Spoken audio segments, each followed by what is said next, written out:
ഇതിനു മുമ്പ് നടന്നിട്ടുള്ള സമാപന സമ്മേളനത്തിൽ പ്രിയപ്പെട്ട ശ്രീ കൃഷ്ണകുമാറിനൊരു സമ്മാനം നൽകുകയുണ്ടായി. ഈ യാത്രാവിവരണം അദ്ദേഹം എഴുതി തയ്യാറാക്കിയത് കൺപീലികൾ കൊണ്ടാണ്, കണ്ണിൻ്റെ ചലനങ്ങൾ കൊണ്ടാണ്.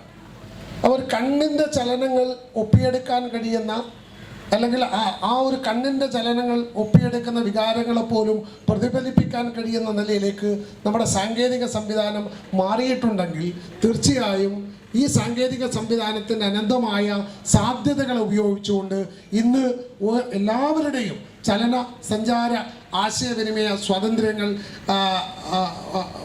സ്ഥാപിക്കാൻ അല്ലെങ്കിൽ പ്രഖ്യാപിക്കാൻ നമുക്ക് കഴിയും എന്നുള്ളതാണ് ആധുനിക കാലഘട്ടം നമ്മളോട് പറയുന്നത്.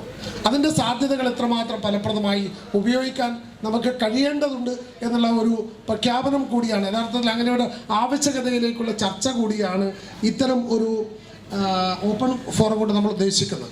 മോഡറേറ്റർ എന്ന് പറയുന്നത് ഡോക്ടർ അബ്ബാസ് അലിയാണ്. ഇപ്പോൾ നമ്മൾ national institute of physical medicine and rehabilitation ഇന്ത്യയിൽ ഏറ്റവും അറിയപ്പെടുന്ന സ്ഥാപനമായി വളർന്നുകൊണ്ടിരിക്കുക. അതൊരു സെൻറ്റർ ഓഫ് എക്സലൻസ് ആയി ഒരുപക്ഷെ UNOയുടെ കൂടി അംഗീകാരം നേടുന്ന സ്ഥാപനമായി നമ്മൾ NIPMR സമീപകാലത്തിൽ മാറിയിട്ടുണ്ട്.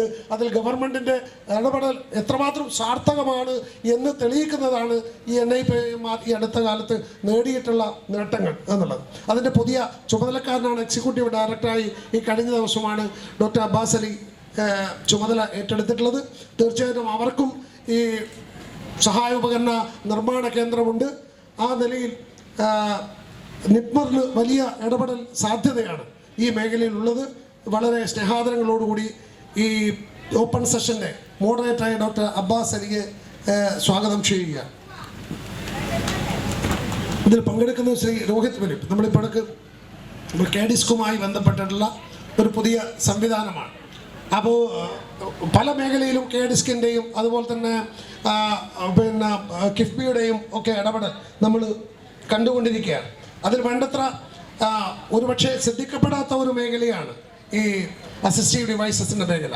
ആ മേഖലയിൽ കൂടി ഇടപെടണം എന്ന് ഗവൺമെൻറ് തീരുമാനിച്ചതിൻ്റെ അടിസ്ഥാനത്തിൽ സ്ട്രൈവ് അല്ലേ, ആ പ്രോജക്റ്റ് ഇപ്പോൾ വന്നിട്ടുണ്ട്. അതിൻ്റെ ഭാഗമായി വലിയ രൂപത്തിൽ ഇടപെടലാണ് കിഫ്ബിയും KDISCും നടത്തിക്കൊണ്ടിരിക്കുന്നത്. അതിൻ്റെ ചുമതലക്കാരനായിട്ടുള്ള ശ്രീ രോഹിത് ഫിലിപ്പ് ഇതിനിടയിൽ തന്നെ അദ്ദേഹം ഞങ്ങളുമായി സംസാരിക്കുകയും ഭിന്നശേഷി ക്ഷേമ കോർപ്പറേഷൻ ഏത് നിലയിലാണ് ഈ ആധുനികവൽക്കരണത്തെ സംബന്ധിച്ചും അതുപോലെ തന്നെ സഹായ ഉപകരണങ്ങളിൽ ജനാധിപത്യവൽക്കരണത്തിലും എങ്ങനെയാണ് ഇടപെടാൻ കഴിയുക എന്നുള്ള രൂപത്തിൽ ചില ചർച്ചകൾ നടത്തിയിട്ടുണ്ട്.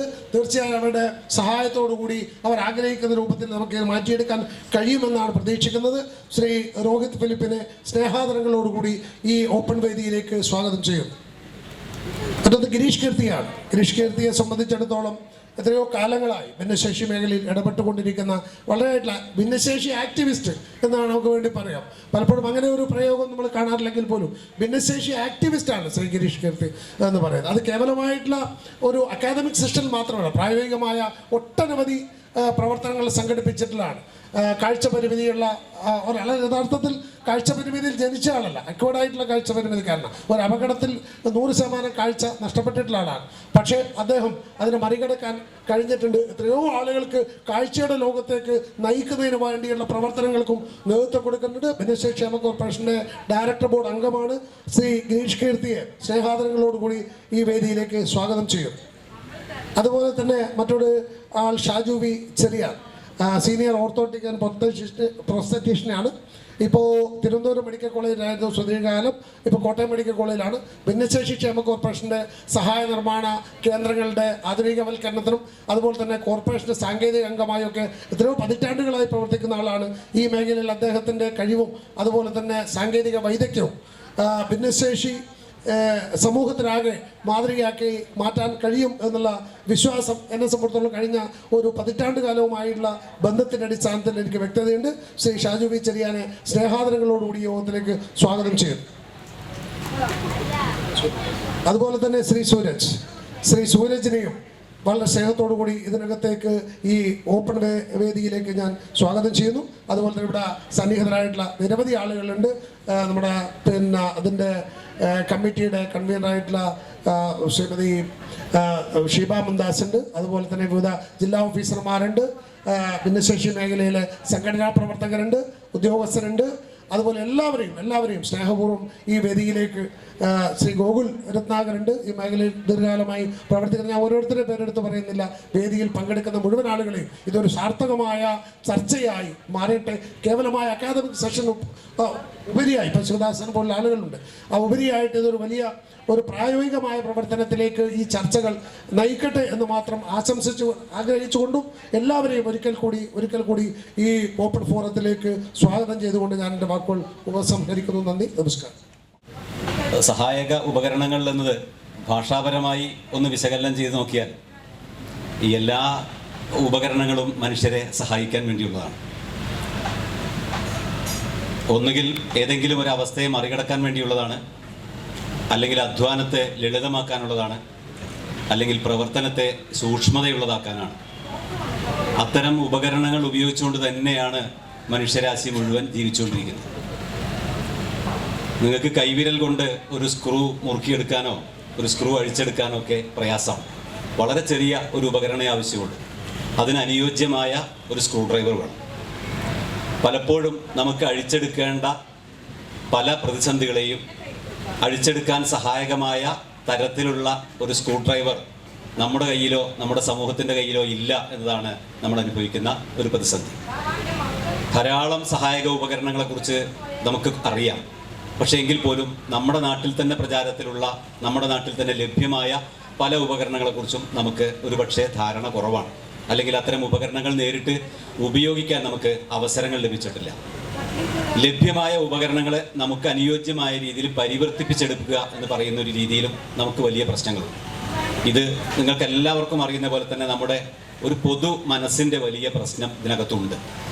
ഏത് ഉപകരണങ്ങളെയും ആ തരത്തിൽ മാറ്റിയെടുക്കാൻ സാധിക്കും. ഇന്ന് സാങ്കേതിക വിദ്യ എന്ന് പറയുമ്പോൾ നമ്മൾ ഇൻഫർമേഷൻ ടെക്നോളജിയുടെയോ അല്ലെങ്കിൽ കമ്പ്യൂട്ടറിൻ്റെയോ പുതിയ കാലത്ത് AI-യുടെയോ ഒക്കെ സഹായത്തോടു കൂടി മാത്രമല്ലാതെ തന്നെ വളരെ ലളിതമായ സാങ്കേതിക വിദ്യകൾ കൊണ്ട് കുറേയേറെ പ്രയത്നങ്ങളെ നമുക്ക് മറികടക്കാൻ സാധിക്കും.